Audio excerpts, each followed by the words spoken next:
नागपूर या ठिकाणी हिवाळी अधिवेशन सुरू आहे आणि या हिवाळी अधिवेशनात सोलापूर जिल्ह्यातील मोहोळ पंढरपूर पालखी मार्गाचा जो मुद्दा आहे तो गाजताना दिसत आहे.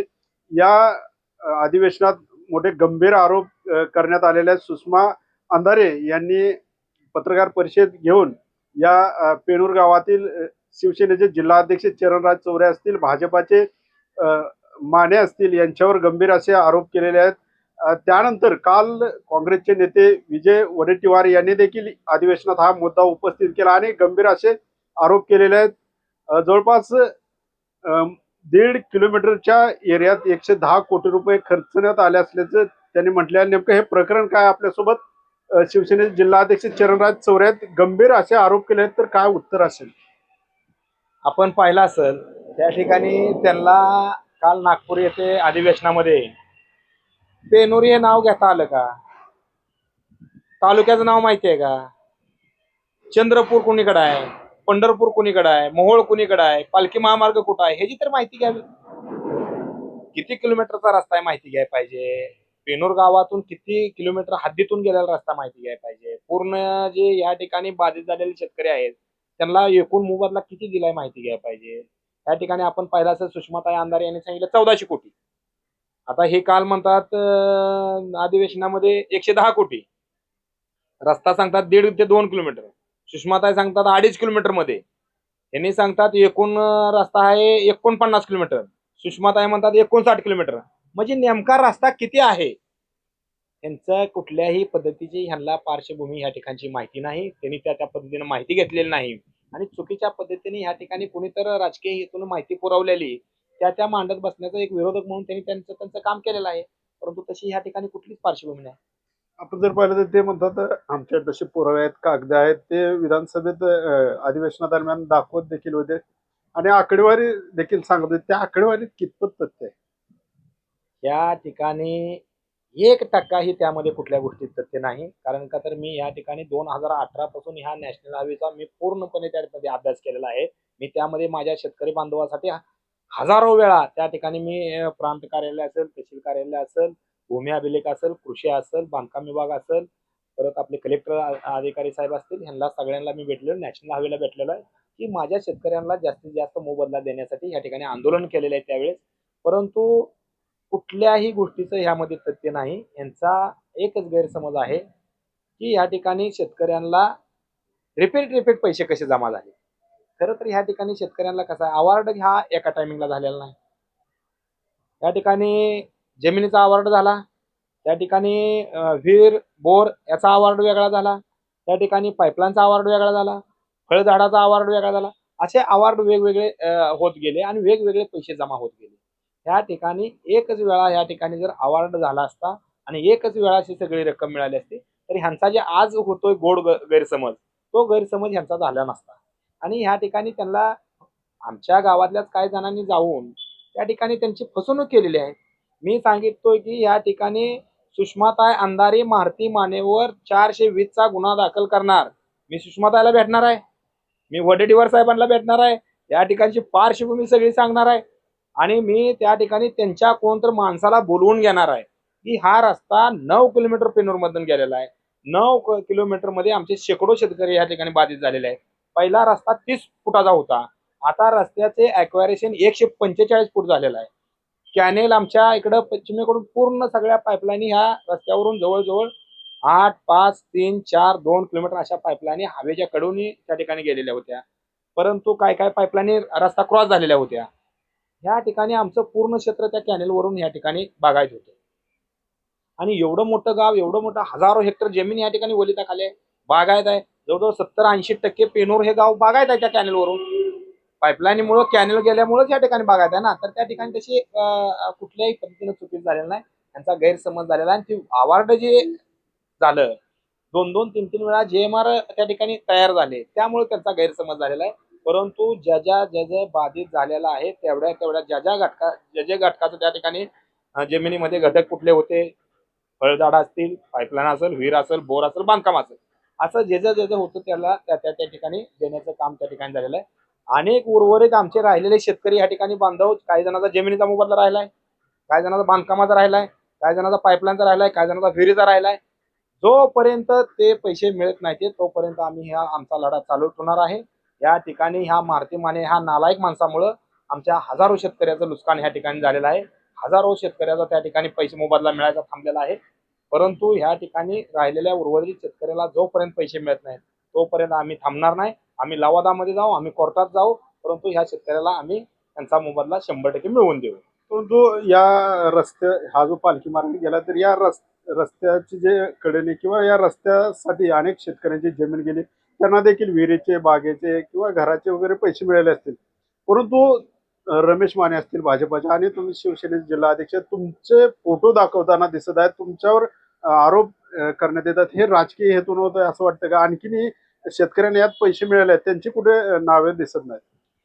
या ठिकाणी 100% राजकीय षडयंत्र आहे. माझ्याबद्दल असेल किंवा रमेश माने बद्दल असेल. कसं असतं, थोडंफारसं एखादी व्यक्ती पुढं चालली की त्या ठिकाणी थोडं महागारी वाढण्याचा प्रयत्न त्या ठिकाणी केला जातो आणि ते आम्ही आनंदाने स्वीकारतो. आंब्याच्या झाडालाच आंबा असतात, फळाच्या झाडालाच फळ असतं, बाबळीच्या झाडाला कोण दगड मारत नाही. त्यातलाच एक प्रकार आहे. मोहर जाणाऱ्या माणसाला खाली वाढण्याचा कार्यक्रम त्या ठिकाणी केला जातोय. परंतु मला त्यांना देखील आव्हान आहे. या हवेमध्ये 59 किलोमीटरमध्ये हजारो शेतकरी असतील.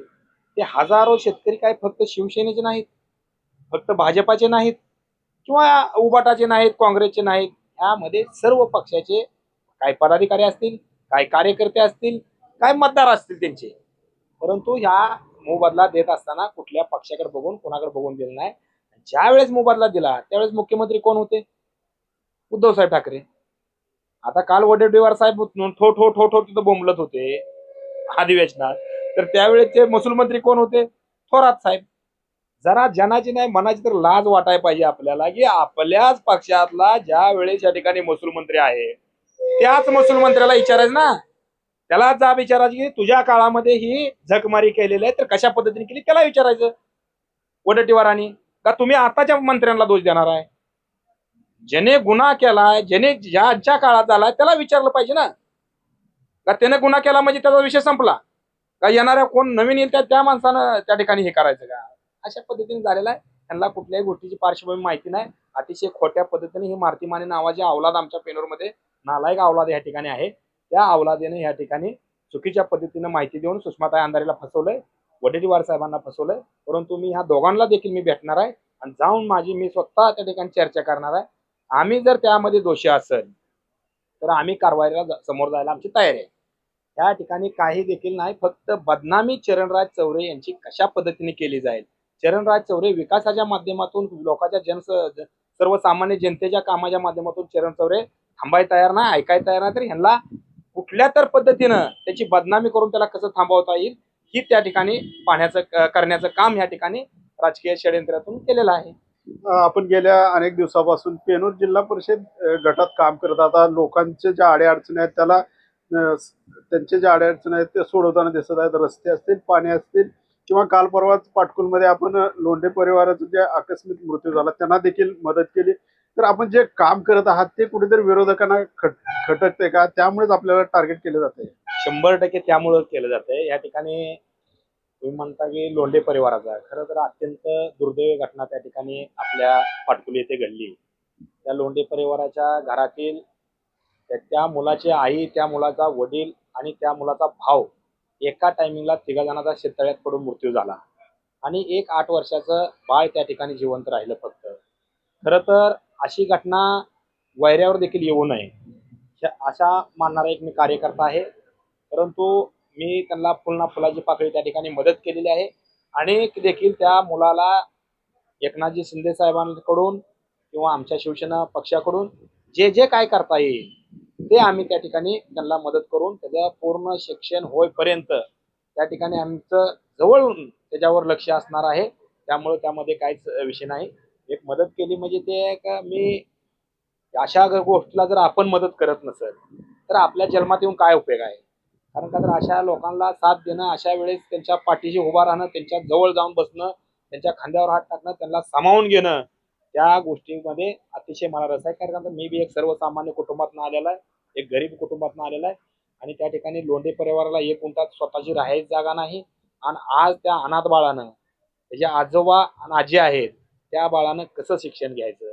आज त्यांचा प्रपंच त्या एक कामा विजय म्हणून लोंढे म्हणून आहेत त्यांच्या कुर्टे ते पंढरपूर तालुक्यामध्ये जाऊन त्या ठिकाणी त्यांनी मोलमजुरी करून असं आपल्या आई वडिलाला जगवत होते, मुलांना शिक्षण देत होते. तर आज त्या आजी आजोबानं कुठल्या बेसवर त्यांनी जगायचं आणि ह्या मुलांना कसं शिक्षण घ्यायचं ह्याचाच कुठेतरी खंत आम्हाला वाटली. खरं तर अशा वेळेस आपण मदत करणं गरजेचं होतं. त्यामुळे मी नागपूरला वरून आल्या आल्या मी त्या ठिकाणी जाऊन त्यांना मदत केली. हो दादा, गंभीर असे आरोप अधिवेशनादरम्यान झालेले आहेत. चौकशीची देखील त्यांनी मागणी केलेली आहे. तर आपली काय तयारी असेल आणि काय पुढची भूमिका असणार? या ठिकाणी खरं सांगायचं गेलं तर तुम्हाला 2 ते 3 वेळा ह्या हवेची चौकशी झालेली आहे. त्या ठिकाणी वेगवेगळे अधिकारी नेमून त्या ठिकाणी जिल्हाधिकारी साहेबांनी त्या ठिकाणी चौकशी केलेली आहे. आणि कित्येक वेळा ही चौकशी तयार केलं तर आमचे शेतकरी व आम्ही या ठिकाणी चौकशीला सामोरं जायला तयार आहे. कारण का तर ज्याला कर ज्याने केलंच नाही त्याने घाबरण्याचे काय आहे? त्याला कर नाही त्याला डर काय आहे? काहीच विषय नाही आपला त्यामध्ये 1,00,000% काहीच विषय नाही. आणि शेतकरी बांधवाचा बी देखील नाही. या ठिकाणी आमच्या शेतकरी बांधवाचा अनेक पैसे राहिलेत. मला एक सांगा, उबाटा गट आणि काँग्रेस या ठिकाणी शेतकऱ्याच्या विरोधात या ठिकाणी भूमिका घेते.